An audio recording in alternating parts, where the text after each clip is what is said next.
Territoire d'info, Public Sénat, Sud Radio. Bonjour à tous, bonne journée, nous sommes ensemble pendant 1 heure. Bienvenue dans la matinale d'info de Public Sénat de Sud Radio avec la presse quotidienne régionale.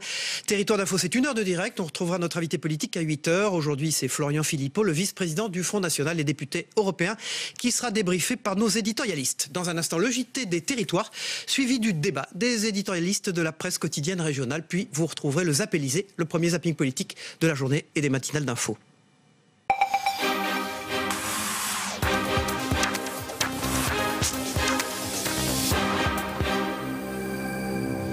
Pour commencer ce journal, on part pour Lille, où comme dans plusieurs villes de France, une manifestation de soutien à Théo a eu lieu hier soir. Pour apporter leur soutien à Théo, victime d'un viol présumé lors d'une arrestation brutale à Aulnay-sous-Bois, ce sont près de 300 personnes qui, après s'être rassemblées place de la République dans le centre-ville de Lille, ont défilé pendant plus de 2 heures dans la ville. Bruno Massenbeuf pour la Voix du Nord Vidéo. Direction Bordeaux maintenant pour une nouvelle journée de mobilisation à l'usine de Ford de Blanquefort. L'intersyndicale inquiète pour l'avenir des salariés voulait se faire entendre hier à l'occasion de la venue de la direction de Ford Europe. L'usine a embauché jusqu'à 3000 personnes. Il y a un peu plus de 900 aujourd'hui et les perspectives sont très floues. Aucun nouveau projet n'a été évoqué ce jeudi et c'est précisément ce qui pose problème pour les syndicats. Franck Poirot pour TV7 en Gironde. À l'occasion de la venue sur l'usine de Blanquefort de dirigeants de Ford Europe pour un comité d'entreprise extraordinaire, les salariés ont débrayé pour la 3e fois depuis le début de l'année. Ils sont inquiets pour l'avenir du site girondin du constructeur automobile américain. Pour eux, Ford n'apporte pas la preuve de vouloir pérenniser l'emploi en amenant de nouvelles activités. Pour les salariés, la charge de travail est insuffisante. En fait, on attend surtout des réponses pour 2018, savoir ce qu'on va faire après les productions actuelles, quoi. Ces inquiétudes se cristallisent surtout pour 2018, à tel point que les pouvoirs publics ont repris le dossier Ford Blanquefort à bras-le-corps. L'été dernier, Ford Europe annonce qu'il souhaite fabriquer 120 000 boîtes de vitesse ici. Un document interne en ferait mention de seulement 50 000. Bref, pour les syndicats, il y a un décalage entre la réalité et les promesses de Ford Europe. À la sortie de la réunion, les représentants du personnel explique aux salariés que le dossier n'avance pas. Vraiment, on a écouté, on va dire que c'était vraiment du baratin. On avait en face du nous des représentants de Ford Europe qui n'avaient absolument rien à nous annoncer. Vous fermez Bordeaux, oui ou non, il n'est pas capable de répondre. Il ne répond pas. Blanquefort pourrait continuer de construire la boîte de vitesse qu'elle élabore actuellement avant de s'en voir confier la construction d'une nouvelle plus petite en 2019. L'été dernier, Ford avait expliqué qu'il comptait investir 50 millions de dollars sur le site de Blanquefort. Mais le compte n'y est pas, quoi. Si 50 millions, pour nous, c'est très peu, quoi. On sait qu'en Chine, ça a été 2 milliards. Un vrai investissement, c'est plutôt des centaines de millions d'euros. Aujourd'hui, ils maintiennent une petite activité. Il n'y a aucun plan d'embauche. À l'issue de cette réunion, avec les représentants du personnel, les dirigeants de Ford Europe ont rencontré le préfet des élus locaux. Le 14 février, l'intersyndicale sera reçu au ministère de l'Industrie. Ford Europe le sera le 22 février prochain. Les salariés espèrent qu'à cette occasion, des annonces de concrétisation des investissements et de charges de travail seront faites par la direction européenne du constructeur automobile américain. Le mystère de la mort de plusieurs cygnes à Bouzet est levé. Il s'agit bien de cas de grippe aviaire. D'autres analyses sont en cours pour en déterminer la virulence. Le préfet des Vosges maintient les mesures de confinement des élevages de volailles qui pourraient être contaminés par les oiseaux sauvages. Stéphanie Renaud pour Vosges Télévisions. Le mystère des cygnes retrouvés morts ces derniers jours sur les bords du lac de Bouzet est en passe d'être résolu. Les analyses en cours ont parlé ce jeudi. Il s'agit bien d'un foyer de grippe aviaire. Effectivement, il s'agit de l'influenza aviaire, puisque les analyses qui ont été réalisées par un laboratoire spécialisé dans l'Ain ont démontré qu'il n'y avait pas de doute. Il s'agit bien d'un type H5, mais il faut maintenant caractériser ce qu'on appelle la partie N pour savoir quel est le degré pathogène. Les résultats des dernières analyses devraient tomber dans les jours à venir, qui permettront d'en savoir plus sur la virulence de la maladie. En décembre déjà, suite aux recommandations ministérielles, après les foyers de grippe aviaire constatés dans le sud-ouest du pays, le préfet des Vosges avait pris des mesures, incitant notamment au confinement des élevages de volailles, consignes qui n'ont pas lieu d'être renforcées aujourd'hui. Alors ces mesures restent d'actualité, elles sont tout à fait adaptées. En fonction des résultats définitifs d'analyse, nous verrons s'il y a lieu de les conforter, notamment autour du lac, dans la zone qui est concernée. Et par ailleurs, il demandait surtout de ne pas ramasser des animaux, enfin de la volaille qui serait morte, et de les signaler aux autorités. Aucune raison de s'alarmer donc selon la préfecture qui rappelle en tout état de cause que le risque de transmission à l'homme du virus de la grippe aviaire est jugé quasi nul par les experts. Voilà, la désertification dans les territoires maintenant, le centre-ville des petites communes en perte de vitesse. De nombreuses communes font face à des difficultés pour maintenir le centre-bourg attractif. Le maire de Castillon-la-Bataille a décidé de lancer un plan de redynamisation pour relancer l'activité. Christophe Chavanneau pour TV7 en Gironde toujours. Castillon-la-Bataille, ville historique bien connue pour son patrimoine culturel autour de la guerre de 100 ans, et pourtant elle fait partie de ces communes rurales, loin des grands pôles urbains, et qui ne bénéficient pas d'une grande attractivité. Ici, les commerces résistent en multipliant les actions tout au long de l'année. C'est jamais évident. Déjà, il faut éviter que les commerces partent de Castillon et c'est ça qui est le plus difficile, c'est de retenir. Alors il y a eu la zone bleue qui a été mise en place pour amener aussi les gens à venir dans Castillon. J'aimerais que il y ait toujours plus de personnes qui rentrent dans le magasin. Mais là, maintenant, je fais beaucoup plus de jouets en bois, des choses de création. Les gens commencent à connaître un peu ce qu'il y a à l'intérieur du magasin. D'autres ont choisi de quitter le centre historique à quelques centaines de mètres de là, mais le changement est radical et le pari gagnant sur cet axe de circulation très fréquenté. Les gens nous trouvaient ou ne nous trouvaient pas parce que j'étais pas forcément au magasin, c'était vraiment juste de l'expo bureau et voilà. Et aujourd'hui, les gens nous trouvent toujours au bouche à oreille facilement.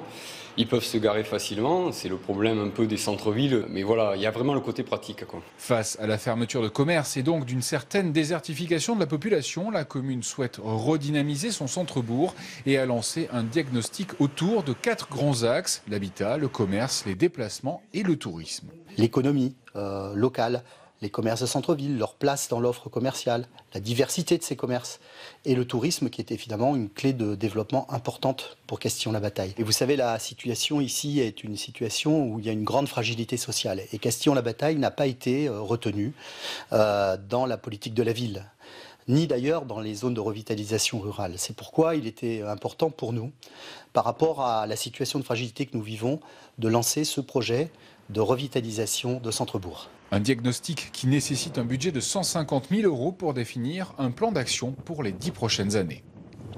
Une borne de rechargement de véhicules électriques vient d'être installée à Mailly-le-Camp dans l'Aube. Une initiative du syndicat départemental d'énergie. Elle permet à tout usager d'un véhicule électrique de venir le recharger moyennant quelques euros. D'ici la fin de l'année, 90 bornes de ce type devraient être implantées dans le département. Flavien Léger pour Canal 32 à 3. Ce mercredi, 11h, à Mailly-le-Camp. La première borne à rechargement électrique du département est enfin posée et prête à l'emploi. Alors, c'est l'aboutissement, cette inauguration de tout ce qu'on a mis en œuvre depuis plus d'1 an, c'est-à-dire le maillage du département doté de bornes de recharge de véhicules électriques. C'est pour inciter les gens à se mettre à la voiture électrique, c'est également, je dirais, pour rentrer un peu dans une démarche de bien-être, une démarche de respect de l'environnement. Pour connaître l'emplacement, la disponibilité des bornes ou encore en réserver une, rien de plus simple via l'application ChargeMap. Vert disponible, bleu en charge et violet pour déjà réservé. Ici, le plein revient à 6 € en moyenne pour les abonnés et 7,50 € pour les autres. Peut-être que chez nous, on avait une tradition avec le nucléaire, avec tout ça, qui faisait qu'on n'avait peut-être pas besoin d'autre chose.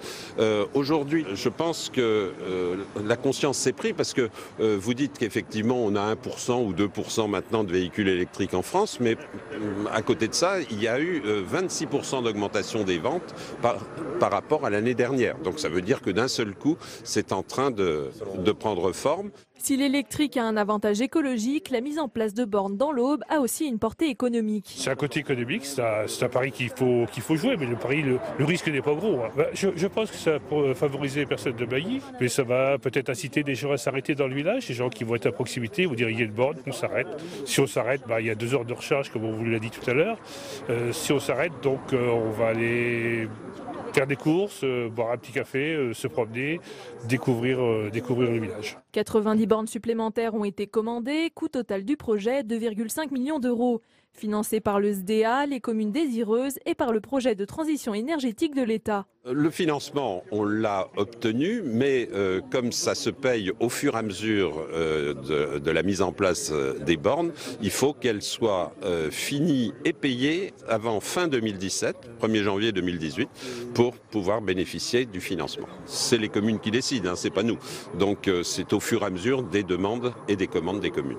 À terme, plus de 300 bornes de rechargement devraient voir le jour dans le département. Si seuls 1% des véhicules sont aujourd'hui électriques, ce déploiement devrait permettre une croissance du secteur. Depuis l'attentat du 14 juillet, il était devenu le mémorial de cette nuit tragique. Le kiosque à musique et ses centaines d'objets déposés en hommage aux 86 victimes. Hier après-midi, c'est une grande chaîne humaine qui a donc déplacé ses peluches, drapeaux et autres témoignages. Des souvenirs qui vont être archivés à la demande des familles des victimes. Lucie Kama pour Azur TV. Annick est une rescapée du 14 juillet. Avec ses proches, elle participe aujourd'hui à la chaîne humaine de solidarité, non sans émotion. Moi, j'ai été blessée à la jambe. C'est un monsieur qui m'a sauvée. Donc voilà, c'est très important. Parce que malheureusement, nous sommes là. Comme Annick, des dizaines de personnes se sont affairées cet après-midi au kiosque à musique pour enlever peluches, photos ou encore poèmes. Des objets déposés spontanément après l'attentat mais qui prenaient l'eau et s'abîmaient. Grâce au comité pour la mémoire des victimes, ils seront désormais tous classés et archivés dans une salle spécifique à Saint-Laurent-du-Var. On va garder la mémoire des 86 victimes et aussi la mémoire de ce que les Niçois ont voulu transmettre, leur deuil, leur émotion. Alors quand je dis les Niçois, ça peut être aussi des Américains, ça peut être aussi des Russes, mais aussi le ressenti des gens. Je fais partie des victimes du 14 juillet, moi aussi, donc je suis contente aujourd'hui de venir aider un petit peu. Je suis émue, mais ça doit rester un souvenir éternel. Certains objets seront ensuite déplacés à nouveau pour faire partie du futur mémorial du 14 juillet. Les fleurs et bougies seront quant à elles laissées au kiosque à musique. Et maintenant, une bonne nouvelle pour les Vendéens. Les retombées économiques du Vendée Globe sont très positives. Ce sont plus d'1,5 million de visiteurs entre le 15 octobre et le 6 novembre dernier sur le village du Vendée Globe. Une aubaine pour les commerçants et notamment les hôtels et les restaurants qui ont très souvent affiché complet pendant cette période. Leur chiffre d'affaires a bondi et a permis de réaliser une deuxième saison après l'été. C'est un sujet de TV Vendée. Avec 1,5 million de visiteurs recensés entre le 15 octobre et le 6 novembre, le Vendée Globe aura encore été une aubaine pour la ville des Sables d'Olonne. À l'office de tourisme, il a fallu faire face à l'affluence des touristes. Par rapport à 2012, la précédente édition, l'office de tourisme a connu une fréquentation en hausse de l'ordre de 10 à 15% en fonction des périodes. Je voudrais rappeler que sur la période du départ du Vendée Globe, on a eu une météo exceptionnelle. Donc oui, on peut dire que le Vendée Globe 2016 a bénéficié d'une fréquentation en augmentation. Une fréquentation en augmentation qui a profité aux commerçants et aux restaurateurs, notamment sur le port. Dans ce restaurant, durant toute la durée du village, Patrick Foucault a dû refuser de nombreux clients. Les 3 semaines qui précèdent le départ, pour la partie octobre, ça peut être considéré comme un mois de juillet, des jours comme des mois de juillet, comme un mois de juillet. Et la partie de novembre, c'est-à-dire 8 jours avant le départ, on peut considérer que c'est une semaine de 15 jours, oui. Indéniablement, on est vite complet. Dans les hôtels également, les chambres ont fait le plein. À l'hôtel des voyageurs, cette année fut un moment particulier puisque la famille d'Armel Lecléache a séjourné durant 4 jours pour l'arrivée du skipper. Mais le départ reste tout de même la principale période d'affluence. À partir du moment où le village a ouvert, au 15 octobre, à 2-3 jours près, on a fait 100% de réservation et là jusqu'au départ, jusqu'au 5, au 6 novembre. C'était carrément comme un mois d'août, même mieux, je dirais. Et si le village du Vendée Globe a désormais fermé ses portes, il reste encore 10 skippers en mer. De quoi faire le bonheur des commerçants sablés. On reste en Vendée, dans les Pays de la Loire, pour la 2e édition du concours national Nous Autres. À l'initiative de Lilian Thuram, notamment, c'est un concours qui sensibilise les plus jeunes à la lutte contre le racisme. Les élèves de la maternelle à la 5e sont invités à réaliser différentes productions artistiques pour dénoncer le racisme. De très nombreuses classes françaises se sont inscrites à l'image de la classe de 5e du collège Sainte-Marie d'Aizenay.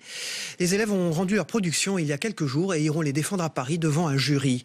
Élodie Pépin les a rencontrés pour TV Vendée. On souffre énormément quand on est rejeté, qu'on soit tout simplement insulté ou frappé. On se demande tous À quoi pensent donc ces gens-là? Pourquoi repousse-t-on les autres comme ça? Ces quelques mots, Lucas les a écrits pour exprimer son incompréhension face au racisme. Un poème rédigé par le jeune garçon dans le cadre d'un concours national pour la défense de l'égalité entre les hommes. J'adore faire des projets pour faire avancer les choses, pour qu'il y ait plus d'égalité, pour qu'on arrête toutes ces choses horribles comme justement le racisme ou les autres discriminations, pour montrer ma réticence à ça. Comme Lucas, 52 élèves en tout de ce collège ont participé à ce concours. Un concours proposé dans toutes les académies de France, de la maternelle à la 5e. Il s'est étalé du chocolat sur la face, lui, ou quoi? Scénette, mannequin challenge ou encore chanson, les élèves de 5e de ce collège ont choisi leur propre moyen d'expression. Encadrés par leurs professeurs, rien ne leur a été imposé, pas même le concours basé sur le volontariat. Ce sont des thèmes qu'ils apprécient beaucoup, puisqu'ils ont une grande sensibilité à cet âge-là et n'acceptent pas l'injustice. Vraiment, ils ne sont pas résignés.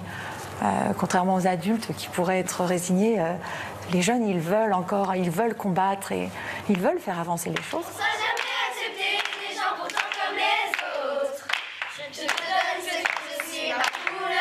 Je trouve que le racisme, c'est pas un acte qui devrait exister. Il n'y a pas vraiment de différence, c'est juste la couleur de peau. Sinon, on est tous pareils. Nous aussi, on pourrait être discriminés si on inversait les choses. S'il y avait plus de noirs, ça pourrait être nous. Mais voilà, c'est tombé comme ça, alors voilà. En tout, 141 classes en France ont participé cette année au concours. Un jury sélectionnera les 30 meilleures productions et les classes lauréates seront invitées à une remise des prix à Paris en présence de Lilian Thuram. Voilà, fin de ce journal. Dans un instant, le débat des éditorialistes de la presse quotidienne régionale. Mais pour l'instant, la une de vos journées ce matin.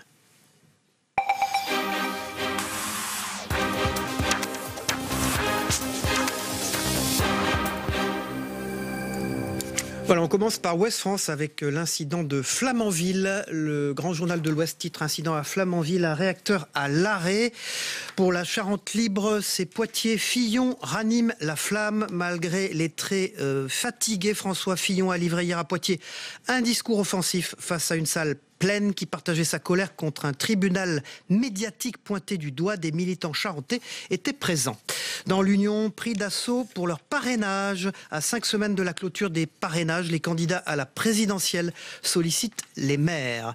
Dans la Voie du Nord, des étoiles en plus dans la région. C'est Alexandre Gauthier qui double la mise et qui figure parmi les 15 chefs distingués par le guide Michelin. C'est également la une du Courrier de l'Ouest où 2 nouvelles étoiles de la cuisine sont en Anjou et celui du Midi Libre où 3 nouveaux chefs étoilés sont dans la région, à Nîmes notamment. Pour la Nouvelle République, la pêche tient salon pendant 3 jours et c'est à Châteauroux. Pour Paris-Normandie, les ports, l'État n'en fait pas assez. Dans son rapport annuel, la Cour des comptes vient de dresser le bilan, 8 ans après son adoption, de la réforme portuaire. Et selon le rapport des sages, l'État stratège n'est pas au rendez-vous. Pour le Télégramme, comment tirer avantage de l'impôt à la source? Le prélèvement de l'impôt à la source sera effectif à partir du 1er janvier 2018. Une révolution pour le contribuable français qui engendre de nombreuses questions. Pour essayer d'y voir plus clair et éventuellement d'en tirer avantage, le Télégramme essaie de vous apporter quelques réponses.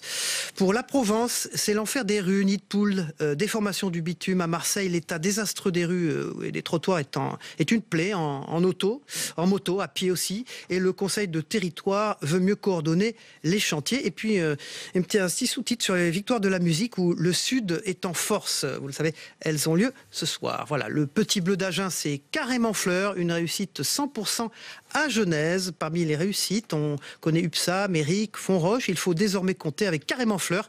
La franchise créée en 2011 atteindra en avril les 32 magasins en France et 50 dans 2 ans. C'est le bouquet, comme dit le Petit Bleu d'Agen. Enfin, pour le Parisien, c'est une lune positive pour tous ceux qui souhaitent partir en vacances. Vous savez que c'est un week-end de chassé-croisé ou skier sans se ruiner, c'est les sports d'hiver. Les stations de moyenne montagne marient les petits prix à l'ambiance familiale et ça marche cet hiver elles font le plein et elles sont pas chères. Voilà, sans transition, nous allons maintenant passer au débat des éditorialistes de la presse quotidienne régionale. On va balayer l'actualité territoriale, nationale, internationale aussi. J'accueille Guillaume Doyen de la Gazette des Communes. Bonjour. Guillaume, merci d'être avec nous. J'accueille Samuel Ribaud de ALP pour les Nouvelles-Calédoniennes ce matin. Merci d'être avec nous aujourd'hui. Et puis j'accueille évidemment Olivier Allemand, comme presque chaque vendredi. Merci d'être avec nous. Vous êtes le responsable de Campagne TV, le partenaire de cette matinale d'info qui nous diffuse plusieurs fois par jour sur vos antennes. On démarre tout de suite avec Guillaume Doyen. Un sujet très territorial dans la Gazette des Communes, très important, c'est le modèle économique du TER qui est sur la sellette. Le TER, c'est le train express régional. Oui, alors tous les Français le connaissent, ça coûte extrêmement cher aux régions, ça représente un quart des dépenses des régions. Et ce modèle-là, il va pas bien. Il y a plusieurs facteurs à ça. Il y a moins de gens qui prennent le TER. La voiture, le prix de l'essence a baissé, ils reprennent leur voiture. Il y a le covoiturage, il y a un peu l'écart Macron. Ça c'est marginal, c'est marginal, ça reste marginal. Et le service, cela dit, lui, se dégrade. Il n'est pas bon. Il n'est pas bon. Et les régions. Il y a une remontée des usagers là-dessus précise. Comment ils font pour le mesurer? Alors, ça se mesure d'abord sur la ponctualité. Elle n'est pas bonne. Voilà. Ça se mesure par rapport à ce que payent les régions françaises versus, par exemple, des régions d'autres pays. Le coût. Et le coût n'est pas le même. On paye plus en France. Du point de vue de l'institution publique qu'ailleurs. Donc il faut résoudre ce problème-là, parce qu'on va rentrer rapidement en concurrence à partir de 2023. Il y aura une concurrence sur ces lignes ferroviaires, donc la SNCF doit faire un effort, les régions l'exigent, certaines veulent même commencer à faire des expérimentations dites de concurrence à partir de 2019. Donc effectivement, vous voyez, ce gros sujet pour les Français mais va concrètement, comment ça vite. peut être amélioré? C'est pas une question de service, là, au fond. Vous pouvez quand même mieux organiser le service de manière à ce qu'il n'y ait pas des retards fréquents. Vous pouvez améliorer le service rendu par Internet ou en mobilité. Vous pouvez mieux adapter les prix. Ils ne le sont pas tellement. Par exemple, aujourd'hui, c'est l'État qui fixe les prix d'en haut.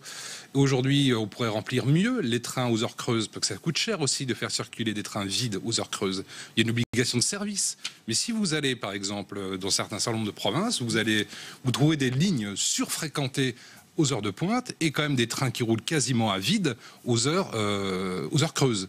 Donc tout est à repenser et assez rapidement. Un modèle économique du TER sur la sellette est à revoir, donc vous dites. Et à revoir, oui, et la SNCF promet qu'elle va s'y atteler, elle a un plan TER 2020. Alors Samuel Ribaud, on va parler avec vous de la Nouvelle-Calédonie. Bonjour, merci d'être avec nous. Vous représentez ALP pour les Nouvelles-Calédoniennes ce matin. Depuis le mois de novembre dernier, il y a une route en Nouvelle-Calédonie provinciale, au sud de Nouméa, qui est le théâtre de blocage par des gens armés, au fond des gangs, embusqués dans la végétation. Oui, alors c'est une situation qui, si on la décrivait en métropole... Oui, dans un département français, il faut le rappeler. Sans aucun doute la stupeur, mais c'est la réalité. C'est une portion du territoire qui connaît ce type de blocage depuis un certain nombre d'années. Pour faire simple, la tribu de Saint-Louis regroupe 1400 personnes à peu près. Elle est souvent le théâtre de faits de délinquance, elle est souvent le théâtre de blocage de routes comme c'est le cas. C'est le fait d'une poignée d'individus. Sauf que là, ça a pris des proportions assez importantes. Le démarrage, c'est la mort d'un jeune homme de 23 ans qui est évadé de prison, qui fonce sur les gendarmes et les gendarmes ripostent, le tuent. Ce jeune homme est originaire de la tribu de Saint-Louis. La situation s'embrase. La différence, c'est que là, les gens ont pris position dans les forêts. Il y a des tirs réguliers sur les véhicules qui passent. Quand je dis des tirs réguliers, ça peut viser aussi bien les forces de l'ordre que les gens qui vont simplement travailler. Voilà, donc c'est une petite ambiance western en effet. Oui. Alors, ce sont des événements qui arrivent à l'approche du référendum d'autodétermination. On va rappeler 3 dates. Référendum d'autodétermination, c'est 2018, il arrive. Accord de Matignon, 1988 et accord de Nouméa, 1998. C'est les 3 dates clés. Oui, 88, c'est l'accord de Matignon, c'est consécutif à ce qui s'est produit à Ouvéa. Tragédie qui a fait énormément de morts et qui a considérablement marqué le territoire. 98, on dit on va se remettre d'accord jusqu'en 2018 où vous déciderez de votre avenir, l'autodétermination. C'est très simple, c'est voulez-vous être indépendant ou voulez-vous rester dans la France? La question arrive, évidemment, la situation se tend politiquement et ce type d'événement n'est pas de nature à rassurer. Est-ce que ce référendum va être est-ce qu'il est très attendu? Est-ce qu'il peut être un succès électoral? Je parle en termes de participation. Comment les Calédoniens le vivent dans ce terme? Je n'imagine pas une seconde que les Calédoniens n'y participent pas. La question n'est pas tellement la participation. La question, c'est quelles questions va-t-on poser? De quelle manière va-t-on y répondre? Et comment va être perçue cette réponse selon que l'on fait partie de l'une ou de l'autre des communautés? C'est ça la vraie question et c'est ce qui taraude les élus. Mais les communautés vont être mobilisées, les deux communautés, voire les trois. Oui, bien sûr, parce que chacun a des opinions à défendre, chacun a son histoire, et c'est tout à fait légitime et c'est normal en démocratie. Mais vraiment, la question du référendum cristallise toutes les questions politiques, sociales, économiques du territoire. La date, on a une approche. 2018, on n'a pas encore de date. Qui va la fixer? Comment ça va se... Alors ça doit être fixé normalement par les institutions locales, les responsables politiques locaux. In fine, c'est l'État qui arrêtera la date. Mais l'idée est d'arriver à un consensus pour déterminer une date et surtout une question. Comment va l'économie du territoire en une minute? Comment ça se passe là-bas? Territoire éloigné, oui, bien sûr, mais proche du cœur des Français. Oui, elle subit les contre-coups de l'économie sur le plan international. L'activité minière, qui est une activité indispensable et prépondérante en Nouvelle-Calédonie, subit les contre-coups du ralentissement de l'économie chinoise, par exemple. Après, la Nouvelle-Calédonie a des liens privilégiés avec la France. Pourquoi de l'économie chinoise? Alors, les Chinois, c'est très simple. C'est ceux qui consomment le plus, c'est ceux qui produisent le plus. Ils ont besoin de nickel pour fabriquer de l'acier inoxydable, un certain nombre d'alliages. Et quand ils en consomment moins, ça va moins bien, y compris jusque dans les petites îles du Pacifique. Merci Samuel Ribaud pour ce focus intéressant dans le territoire d'info sur un territoire, un département français, la Nouvelle-Calédonie. Merci. Olivier Allemand, Campagne TV, prix exorbitant des légumes. On est vendredi, il faut expliquer aux gens pourquoi, avec beaucoup de conséquences. Oui, beaucoup de conséquences. Je ne sais pas si vous êtes amateur de courgettes, d'aubergines ou de salades, mais c'est vrai qu'en ce moment, que ce soit sur les étals des marchés, notamment certains marchés qui seront bien sûr ouverts demain, ou même dans la grande distribution, en fait, les prix aujourd'hui ont été multipliés entre 3 et 4. On trouve aujourd'hui des laitues à 1,69 € sur les étals. C'est quand même énorme. Alors pourquoi? Eh bien tout simplement parce que effectivement, c'est en Espagne où il y a effectivement des intempéries climatiques. Et l'Espagne, il faut savoir, c'est bien sûr le potager de l'Europe. Alors, quelques chiffres. 20% de l'agriculture française est bio, les autres, c'est 80%, et ils se sentent vraiment oubliés, les autres, les 80%. On dit que les politiques se sont vraiment focalisés sur le bio ces dernières années, ces derniers mois. Alors, c'est-à-dire que c'est vrai qu'on porte évidemment le développement de la bio dans toutes les filières, parce que toutes les filières agricoles bio se sont développées sur le territoire et sont portées là aussi par des attentes sociétales de moins d'intrants sur les fruits et les légumes. Il n'empêche que effectivement ça représente au maximum, parce que le chiffre de 20% que vous annoncez, c'est vraiment au maximum 20%. Il faut dire que pour pouvoir nourrir... On privilégie une filière au fond qui n'est pas majoritaire. C'est ce qu'on privilégie une filière qui n'est pas majoritaire, et surtout on aide cette filière-là, parce qu'effectivement il y a eu des plans d'aide pour le développement et pour la conversion à l'agriculture biologique, alors que en volume, elle ne peut pas aujourd'hui nourrir tous les Français. Autre problème, la France a perdu près de 3 millions d'agriculteurs. Alors la France a perdu 3 millions d'agriculteurs, oui, mais depuis le début du siècle dernier. Donc du coup, oui, forcément. Aujourd'hui, on a quand même 500 000 personnes qui vivent directement de l'agriculture. Donc c'est vraiment là aussi une force économique qui est importante et qui, encore une fois, est à la base vraiment de notre économie agroalimentaire. Donc c'est extrêmement important. Merci Olivier Allemand de Campagne TV, Guillaume Doyen de la Gazette des Communes et Samuel Ribaud de l'ALP pour les Nouvelles-Calédoniennes. On passe à la météo des territoires, le temps qu'il fait en France, mais aussi dans les départements français d'outre-mer. Samuel Ribaud, regarde ensemble. La météo vous est présentée par Terroléo Pro, avec le concours de l'Assemblée des départements de France.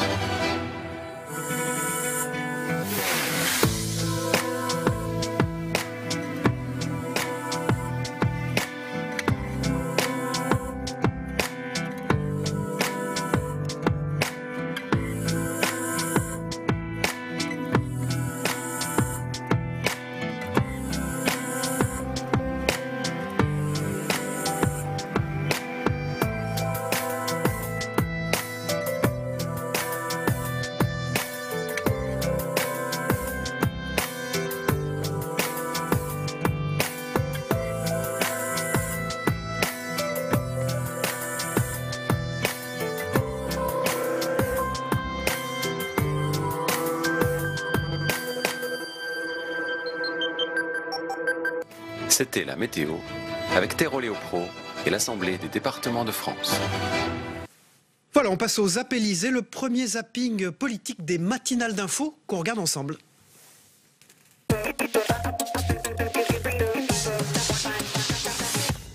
J'ai dit tout ce que j'avais à dire sur ce sujet. J'en dirai pas un mot de plus.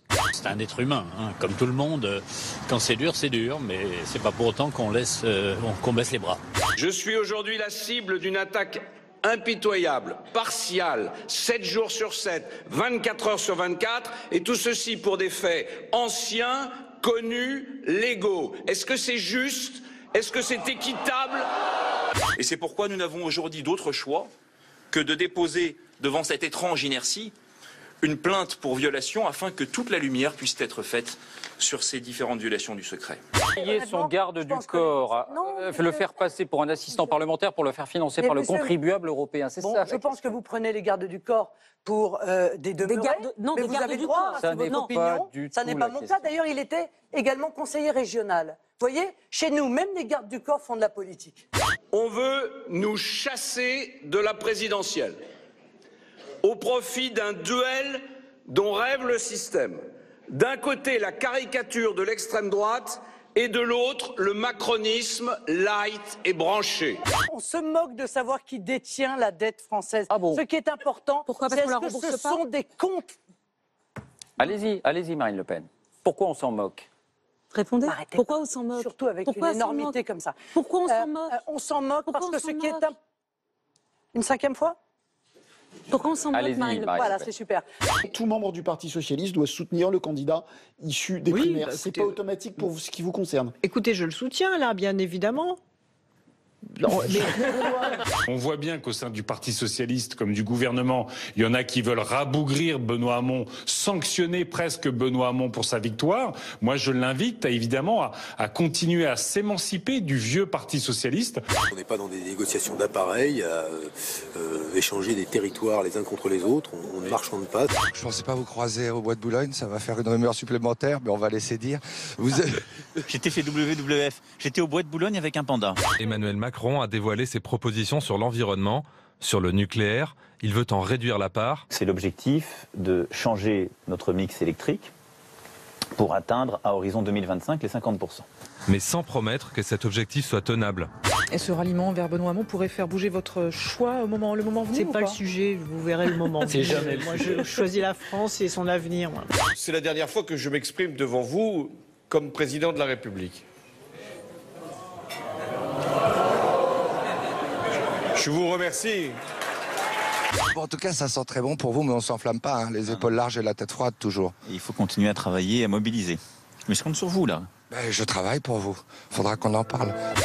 J'ai bien relevé ceux qui avaient applaudi et les autres.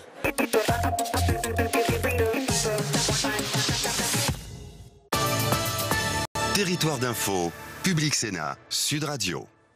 Voilà, et l'invité politique de Territoire d'info sur Public Sénat, Sud Radio, avec la presse quotidienne régionale ce matin, c'est Florian Philippot. Bonjour. Bonjour. Merci d'être avec nous pour vous interroger.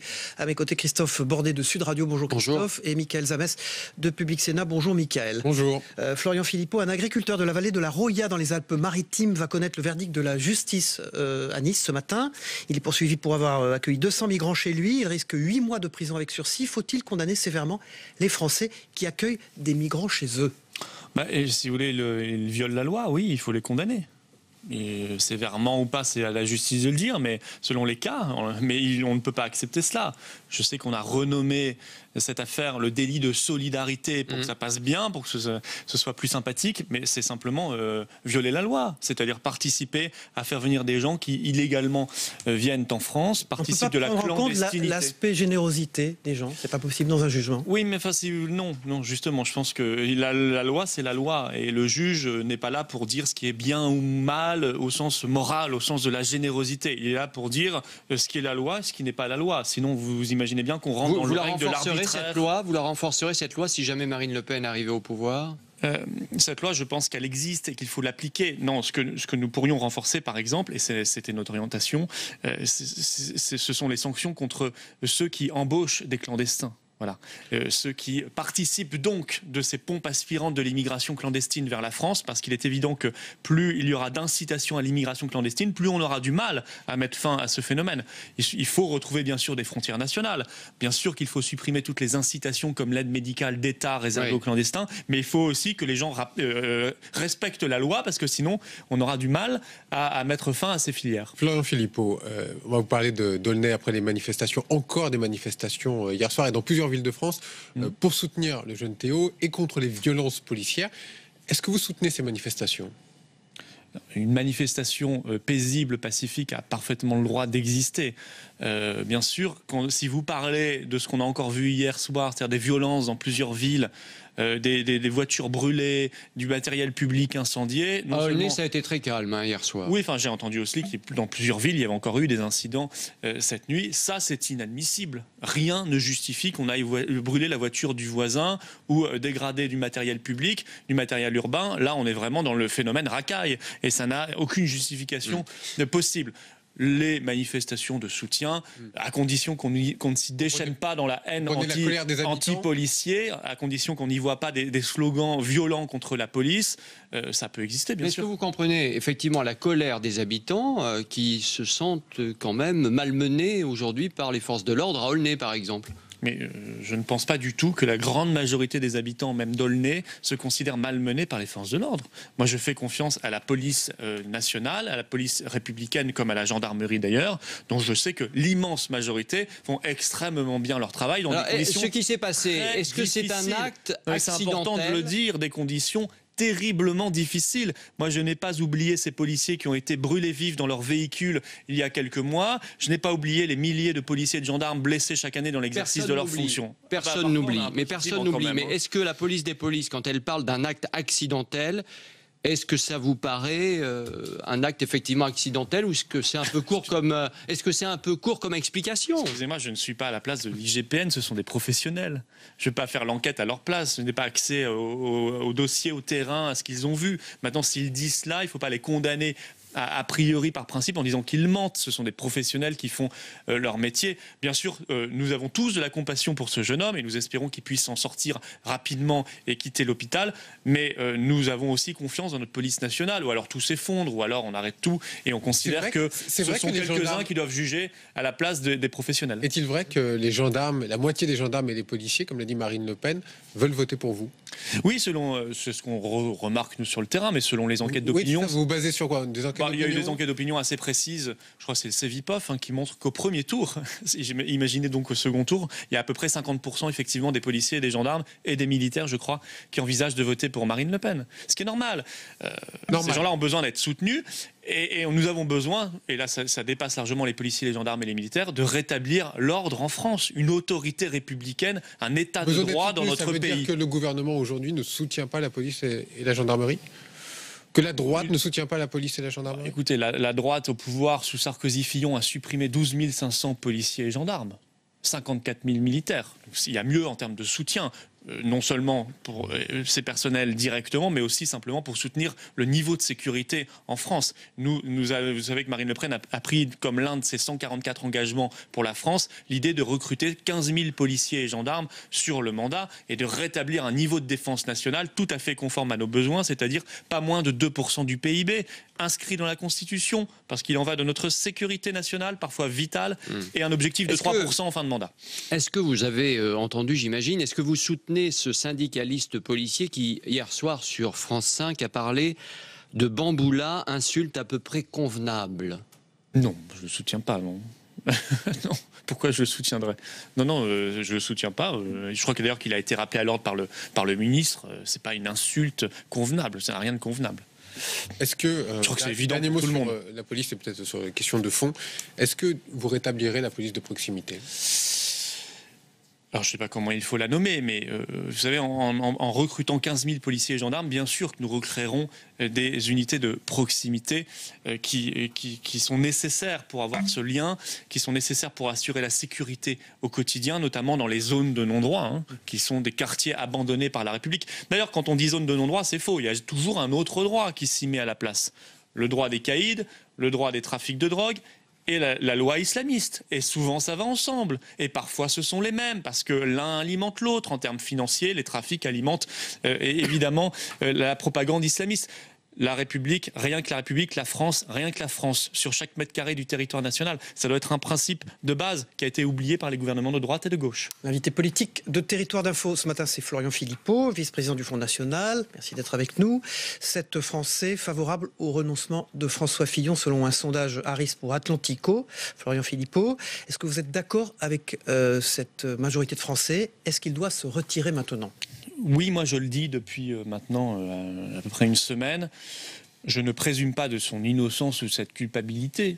Je dis simplement que si nous voulons avoir une élection présidentielle qui parle du fond, du chômage, du terrorisme, du pouvoir d'achat, des petites retraites, de tous les sujets essentiels qui intéressent les Français et de nos solutions, il faut que François Fillon s'en aille. Mais ce n'est pas le choix qu'il a fait. Il l'a répondu maintenant clairement, il n'y a pas de plan B, sinon ce serait la Bérésina. Bon, bah ça, c'est leur analyse, donc il sera là. Bien écoutez, moi j'appelle tous les électeurs, y compris ceux qui envisageaient de voter François Fillon, et qui veulent maintenant qu'on parle quand même de fond, qui veulent se donner une chance d'être au second tour, eh bien, à rejoindre une candidature qui s'appelle celle de Marine Le Pen, qui est la candidature de Marine Le Pen, qui est une candidature de fond sur 144 engagements. Donc c'est le moment, elle sera au second tour. De siphonner les Républicains, là. C'est ça que vous êtes en train de dire quelque part. Je ne suis pas là pour siphonner les Républicains, mais simplement, et je sais qu'il y a une partie des Français en désespérance qui se disent on ne sera pas au second tour. Oui. Or, ils ne veulent des élus républicains, or, ils ne veulent ni de Benoît Hamon, ni d'Emmanuel Macron. Ils ne veulent pas du vide d'Emmanuel Macron. C'est ce produit marketé. On va y revenir. Mais ils ne veulent pas non plus de Benoît Hamon, et ils veulent, je le crois en large partie, est-ce qu'il y a des élus républicains qui vous envoient des signes justement pour vous dire bon, vu comment ça se passe, on va peut-être se rallier au Front National et à Marine Le Pen? Jusqu'ici, chaque jour, nous voyons des électeurs, en tout cas. Nous voyons des électeurs chaque jour qui viennent toquer à notre porte, et bien avant d'ailleurs. Moi, je pense que la candidature de M. Fillon était en crise avant même l'affaire. L'affaire, ça a été, si vous voulez, la dégringolade. Mais avant, vous souvenez-vous, il baissait déjà largement, du fait de son programme. Ça veut dire que vous faites aussi plus d'adhésions de gens qui étaient chez les Républicains qui vous rejoignent ? Beaucoup d'adhésions. Je ne sais pas si c'est lié, nous avons énormément d'adhésions. Depuis le début de l'affaire. Je vais vous dire, moi, dans l'affaire, ce qui peut-être me choque le plus, c'est ce qu'on a appris sur AXA. Parce que là, il y a des implications politiques de fond. Quand on apprend que M. Fillon a pour client AXA, qui est ciblé avec sa société de conseil. Hein. Oui, mais quand on voit 200 000 euros, donc, et quand on voit le projet sur le fond de François Fillon pour la sécurité sociale, qui était un projet de destruction de la sécurité sociale, donc au bénéfice des assureurs privés, vous dites qu'il y a un conflit d'intérêts. Mais là, il y a un énorme problème. Il y a un énorme problème. Ça veut dire que cet homme est sous influence. Il n'est pas le seul dans cette élection présidentielle. Hein. Moi, je crois que ça sent l'argent partout. Ça sent le fric à très haute dose partout, y compris chez M. Macron. Excusez-nous, mais au Front National aussi, il y a une affaire, c'est l'affaire des assistants parlementaires à Bruxelles. Est-ce que vous nous dites encore une fois ce matin que vous ne paierez pas les 300 000 euros réclamés par la Commission de Bruxelles? Non, mais Marine Le Pen, c'est pas la Commission, c'est le Parlement. Marine Le Pen, de toute façon, n'a pas le choix. Il y a des retenues sur salaire. Ce qu'elle dit, c'est qu'il n'y a aucune décision judiciaire. C'est ce qui a motivé son analyse et sa décision, que ceux qui nous ont jugés jusqu'ici entre... C'est le cas pour François Fillon aussi. Hein, non, mais attendez. Mais dans l'affaire Marine Le Pen, il n'y a aucune suspicion d'enrichissement personnel. Et ce sont nos adversaires politiques, en l'occurrence Martin Schulz, socialiste allemand, qui a dit un beau jour, on ne peut pas être en même temps militant du Front et assistant parlementaire du Front National. Bien sûr que si, c'est même recommandé, c'est même plutôt bien. Ça se fonde sur rien. Vous savez, il y a 2 partis au Parlement européen qui sont poursuivis par les autorités politiques du Parlement. Il y a le Front National et il y a UKIP, mouvement souverainiste britannique. Comme par hasard, hein, les européistes, les fédéralistes, eux, ils sont parfaits, magnifiques. Et les méchants souverainistes, les méchants patriotes, eux, sont vilains. Tout ça est un peu facile, ça montre que c'est intégralement politique. Alors, il y a également le site internet BuzzFeed qui révèle ce matin que pour contourner les règles européennes, les eurodéputés FN feraient embaucher des membres de leur famille par des collègues frontistes. Est-ce que vous confirmez cette pratique? On pourrait imaginer par exemple qu'un député FN ne pouvant pas faire travailler sa femme, ferait travailler la femme d'un autre collègue. Mais c'est rien d'illégal et c'est pas un contournement. Alors c'est pas illégal, non, mais est-ce que c'est moral là aussi? Non mais attendez, allez voir aussi. Les amis de mes amis sont mes amis. Allez voir ce qui se passe dans les autres partis. Vous savez, on a fait le reproche à Marine Le Pen d'avoir un moment travaillé avec Louis Alliot. Mais Louis Alliot, il fait de la politique depuis 25 ans. Donc, est-ce que c'est comparable comme situation? Ça n'a rien de comparable. Personne ne dit que c'est fictif, qu'il n'y a pas de travail. Personne ne remet en cause le caractère politique de Louis Alliot, qui est élu. Donc, vous voyez, tout ça... peut être condamnable. Mais ça n'a rien de condamnable. Ça n'a rien de condamnable. C'est vous qui le dites. Vous savez, dans beaucoup de PME, d'exploitation agricole, de commerce, de petits commerces, on peut travailler avec quelqu'un de sa famille. Mais l'immense majorité des gens avec qui on travaille ne sont pas privés dans les PME. L'immense majorité des gens avec qui nous travaillons ne sont pas de notre famille. Voilà, moi, j'ai jamais eu d'assistant ou d'assistant de voisin qui étaient des gens de ma famille. Une question simple, pour revenir à ce qui se passe en France avec François Fillon, etc.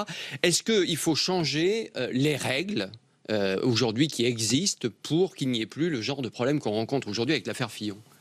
Oui, on peut étendre les règles du Parlement européen à l'Assemblée nationale et au Sénat. Ça, nous l'avons dit, ça ne pose aucun problème. Mais en l'occurrence, le problème n'est pas là dans l'affaire Fillon. Il y a une suspicion d'emploi fictif, y compris pas simplement sur l'assistance parlementaire, sur la revue des deux mondes.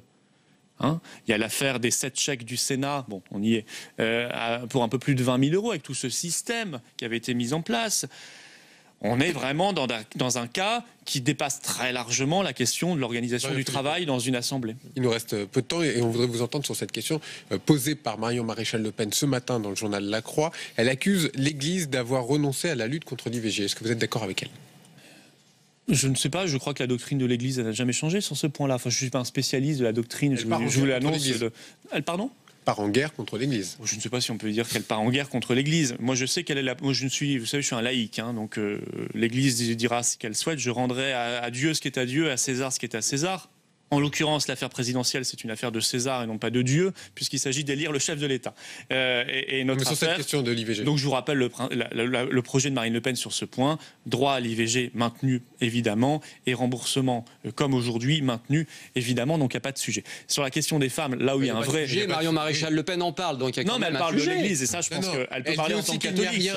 Elle dit aussi qu'il n'y a rien qui puisse justifier un remboursement intégral et illimité de l'avortement. Oui, mais ça, sa position, vous la connaissez. Elle l'a déjà dit. Ça a été partagé par vous. Je viens de vous rappeler la position du projet présidentiel de Marine Le Pen. Donc non, nous n'avons pas cette position-là. Mais ça, il y a des différences. C'est pas tout à fait nouveau. Il y a des différences. Elle peut toujours faire du clairon, ça va rien changer. Non, c'est pas ça. C'est que elle a parfaitement le droit d'avoir sa position. Mais nous avons eu ce débat-là en novembre. Ça vous a pas échappé. On a beaucoup parlé à l'époque. On nous a dit que le débat était tranché, visiblement, non. Mais si, parce qu'elle n'est pas obligée de changer personnellement d'opinion. Mais nous vous disons ce qu'il y a dans le projet présidentiel de Marine Le Pen. Quant à la lutte pour les droits des femmes, personne ne remet en cause aujourd'hui l'IVG. Par contre, il y a des femmes qui n'ont pas le droit de rentrer dans des cafés, comme à Sevran, parce que des islamistes les y empêchent. Il y a des femmes obligées de porter le voile parce qu'elles ne veulent pas avoir d'ennui. Il y a la précarité salariale à cause de la loi... Attendez, je finis juste cette phrase. La loi El Khomri, la loi travail, qui crée une précarité pour tout le monde, encore plus pour les femmes. Eh bien, il est prévu dans les engagements de Marine Le Pen qu'on abroge cette loi travail, cette loi El Khomri. Vous voyez, il y a beaucoup à faire pour les femmes. Voilà, alors... Décret anti-immigration retoqué par 3 juges californiens, décret anti-immigration de Donald Trump. Qu'est-ce que vous en pensez, vous ? Rien, ce sont les affaires intérieures des États-Unis. Mais vous êtes favorable à ce type de loi, de mesure, Monsieur Trump applique... De décret ? Non, si vous voulez savoir si c'est dans le projet, notre projet présidentiel, non. De vous. Voilà. Ça n'est pas dans notre projet. On a beaucoup de choses à faire avant, si vous voulez. D'abord, rétablir nos frontières nationales. Ça sera déjà une bonne chose. Mais vous voyez toujours d'un bon œil les premiers pas de Donald Trump à la Maison-Blanche ou pas ? Vous savez, dans les sondages, il est, sur ces points-là, majoritaire dans l'opinion américaine. Mais c'est votre opinion qui m'intéresse. Mais moi, vous voyez toujours d'un bon œil. Je suis d'ailleurs, je vais vous dire, moi, je ne suis pas américain. Je vois d'un bon œil ceux qui respectent leurs promesses. C'est normal en démocratie. Ça devrait être la règle. Après, je vais vous dire, je commence aussi, moi, à en avoir un peu soupé, qu'on nous serve comme si c'était de la politique intérieure tous les jours, tous les matins, 40 informations sur ce qui se passe aux États-Unis, jusqu'à des détails de ce qu'a dit la secrétaire de Trump ou je ne sais quoi. Au bout d'un moment, il faut que les agences de presse et les médias français comprennent que ce sont des affaires intérieures américaines et qu'on s'en moque un peu. Merci Florian Philippot d'avoir été l'invité de Territoire d'Info. Vous êtes vice-président du Front National et on passe au débrief de vos propos dans un instant. Merci.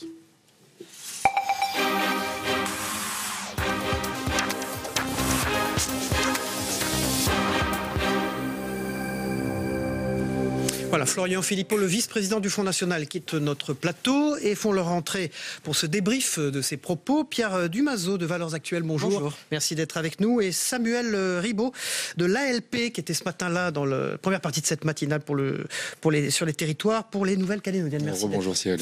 On va démarrer tout de suite par l'affaire de cet agriculteur de la vallée de la Roya, dans les Alpes-Maritimes. Vous le savez, qui attend un verdict de la justice ce matin à Nice. Il est poursuivi pour avoir accueilli 200 migrants chez lui. Il risque 8 mois de prison avec sursis. Et quand on a demandé à Florian Philippot s'il fallait condamné sévèrement cet homme. Au fond, il a été assez magnanime. Il a dit qu'il fallait surtout renforcer les sanctions contre ceux qui embauchent les clandestins. Il n'a pas chargé cet homme. Il faut retrouver les frontières nationales et il est reparti sur ce discours traditionnel frontiste. Samuel Ribaud. Oui, il est cohérent également avec la suite de son discours, quand il dit qu'il faut respecter l'état de droit, que les lois existent, qu'il faut les appliquer, en sous-entendant qu'elles ne sont peut-être pas suffisamment appliquées aujourd'hui. Oui, il ne tire pas sur l'ambulance. Je pense que le projet du Front National et la posture du Front National, c'est de dire les lois de la République existent, elles ne sont pas appliquées, il existe des zones de non-droit et nous allons faire en sorte que ces lois soient aujourd'hui effectives. Pierre Dumazo. Oui, absolument. Discours classique du Front National et de la candidature de Marine Le Pen et du projet. Voilà, effectivement, il y a cette volonté de ne pas tirer sur l'ambulance, de ne pas commenter une décision de justice qui n'est pas encore jugée. Donc, non, des propos assez prudents et normaux, entre guillemets. Voilà, manifestation de soutien à Théo, ce jeune d'Aulnay-sous-Bois, vous le savez, dont on parle On ne parle que ça dans l'actualité depuis quelques jours. Compassion pour ce jeune homme, a dit Florian Philippot. C'est quand même la moindre des choses quand on voit l'état dans lequel ce jeune homme a été hospitalisé. Quand on sait, et là je rejoins Florian Philippot, de ce qu'on sait de l'enquête et des conditions de l'interpellation, il y a quand même énormément de questions à se poser sur la brutalité de l'intervention et de la compassion. Encore une fois, c'est quand même le moins. Et sur les manifestations, il a dit qu'il était d'accord avec elle, au fond.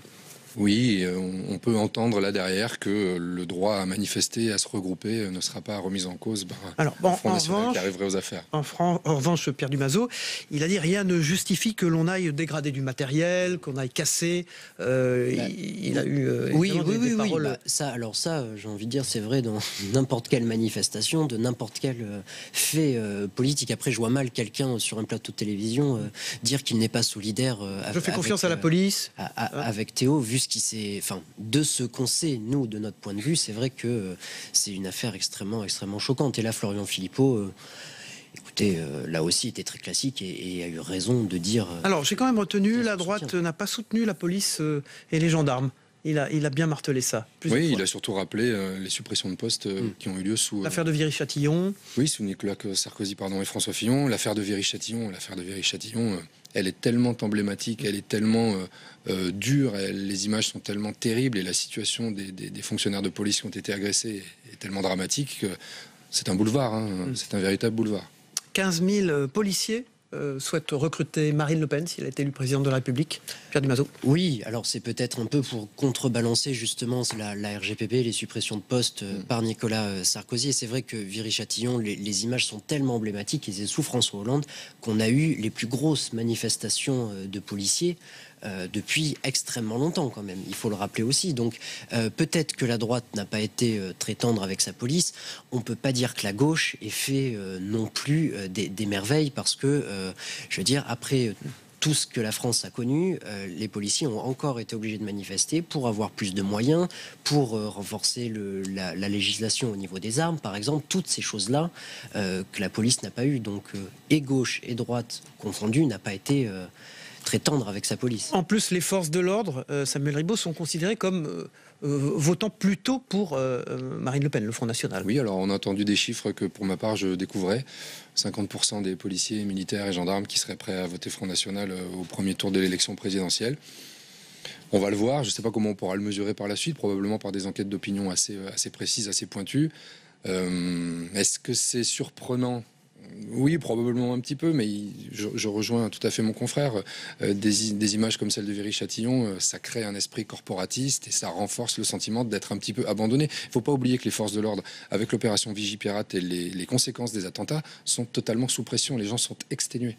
Alors, le Front National, un vote efficace face aux problèmes que rencontre François Fillon. Bon, il devrait quitter la campagne, selon Florian Philippot. Oui. Et au fond, il faut que tout le monde vote pour Marine Le Pen. C'est le discours, c'est-à-dire que là, Marine Le Pen, c'était véritablement un danger, François Fillon, pour Marine Le Pen. Il représentait... C'est le discours depuis longtemps, depuis Noël, elle avait déjà démarré. Bien sûr. Et on peut dire que les affaires de François Fillon ont rendu un service énorme à Marine Le Pen, parce que ça a donné un coup dans le ventre à son principal concurrent. François Fillon représentant une droite, disons, des valeurs classiques, traditionnelles. malgré tout, il aurait pris des voix à Marine Le Pen. Aujourd'hui, avec les affaires, Marine Le Pen n'a quasiment pas à faire campagne. Je mets des guillemets, bien sûr, sur cette affirmation, mais c'est vrai que ça lui rend service. Donc forcément, quel va être le discours là dans les prochains mois? C'est... Il y a pas de droit. Le candidat de droite est corrompu, donc voter Front National. C'est un discours classique et logique. Samuel Ribaud. Oui, il y a une grande habileté aussi de la part du Front National, qui consiste à dire que du côté Fillon, il y a de l'emploi fictif et de l'enrichissement personnel, et que du côté de Marine Le Pen, il n'y a finalement qu'un détournement de l'argent européen. Je rappelle que dans l'un et l'autre des cas, il s'agit d'utiliser l'argent d'un contribuable, qu'il soit européen ou français, et de l'utiliser à des fins qui ne sont absolument pas celles auxquelles il est destiné. Donc voilà, on est dans la sémantique, mais on est clairement sur deux affaires qui sont quand même des affaires graves. Et là-dessus, c'est un élément de langage nouveau au Front National. La candidature du fric, ce mot qu'on n'entendait pas avant, qu'a dit Marine Le Pen, du fric contre la candidature de Marine Le Pen qui serait celle du peuple. Donc c'est vraiment ce nouvel élément de langage-là qui, à mon avis, dans les prochaines semaines, va être allègrement martelé et repris. Il a parlé d'un mouvement d'adhésion au Front National, qu'il a daté quand même depuis que François Fillon est en problème, au fond. Bah, il y a forcément de l'intox là-dedans, mais c'est le jeu politique qui veut ça. Après, encore une fois, je te rejoins. François Fillon, c'était la droite catholique conservatrice. Aujourd'hui, sa probité est largement remise en cause. Il est probable qu'une partie de son électorat est en train de le fuir. Et vers qui peut-il se tourner aujourd'hui? Vers le Front National, en partie. François Bayrou est chrétien lui aussi, mais on sait ce qu'il en est de son image dans les rangs de la droite. Donc même s'il se présentait, je ne pense pas qu'il serait à même de récupérer ses électeurs déçus de François Fillon. Arros sur Fillon, un peu moins sur Macron ce matin de la part de Florian Philippot. Pierre Dumazo. Un peu moins sur Macron, mais je pense que ça va venir. C'est-à-dire que Macron a quand même son principal défaut, c'est de ne pas avoir de programme. Donc il est attaqué sur ce qu'il est, à savoir un produit. On dit que c'est un produit, que c'est du marketing, que c'est beaucoup de phrases vides, creuses, et c'est en partie vrai. Mais tant qu'il n'a pas de programme, il n'est pas très attaquable. Et c'est pour ça d'ailleurs que Macron fait aussi durer le suspense, entre guillemets. C'est-à-dire, plus il prend son temps pour dévoiler ses propositions, et moins il est attaquable, et plus il est en position de leader. Et d'ailleurs, on voit ce que ça donne quand il commence à dire des propositions. On l'a vu hier ou avant-hier, je ne sais plus, sur l'écologie, où il s'est pris les pieds dans le tapis, il s'est contredit en 3 phrases. Donc ça veut bien dire que tout ça n'est pas encore bien ficelé. Merci Pierre Dumazo de Valeurs Actuelles. Merci Samuel Ribaud d'ALP pour les Nouvelles-Calédoniennes ce matin. D'être venu débriefer Florian Philippot. On passe tout de suite aux Zappélisés, le premier zapping politique des matinales d'info qu'on regarde tous ensemble.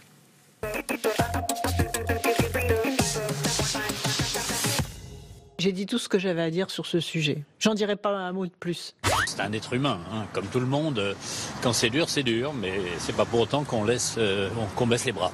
Je suis aujourd'hui la cible d'une attaque impitoyable, partiale, 7 jours sur 7, 24 heures sur 24, et tout ceci pour des faits anciens, connus, légaux. Est-ce que c'est juste? Est-ce que c'est équitable?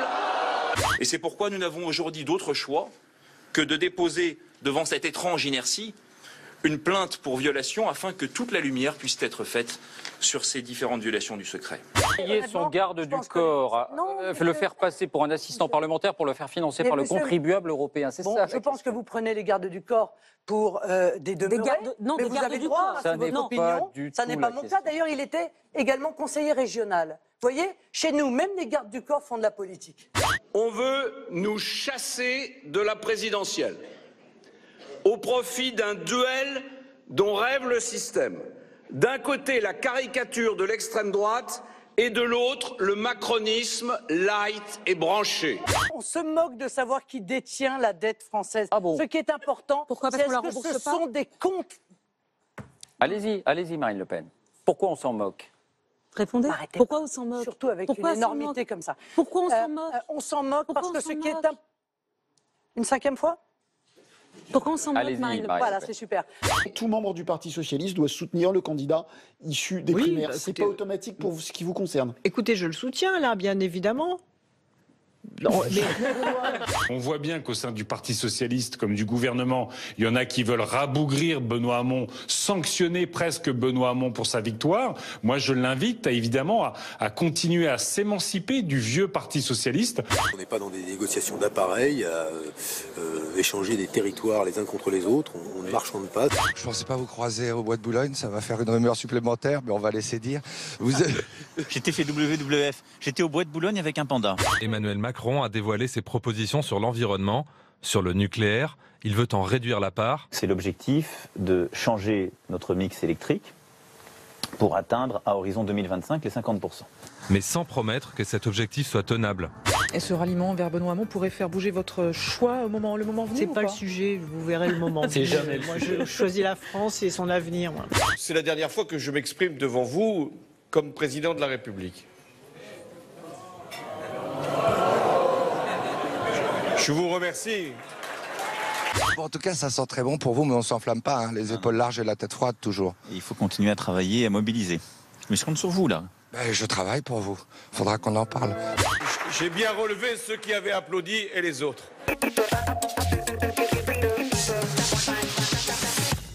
Voilà, fin de Territoire d'Info. Demain matin, c'est les meilleurs moments des interviews politiques de la semaine. Je vous y retrouve à 7h30 et nous, on se retrouve lundi aussi pour une nouvelle matinale d'info.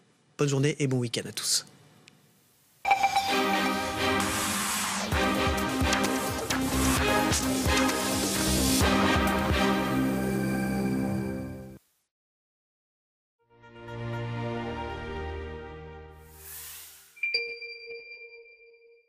Santé au quotidien. Demain, tous allergiques, vous êtes d'accord? Tous, je ne pense pas, mais plus qu'aujourd'hui, c'est quasiment sûr. Recherche. Je peux retrouver des sensations plus humaines, comme par exemple la sensation de taper sur mon ordinateur. Prévention. Je suis vraiment convaincue que le dépistage organisé sauve des vies et qu'il faut le faire. État de santé, présenté par Elisabeth Martichoux, aujourd'hui à 9h30.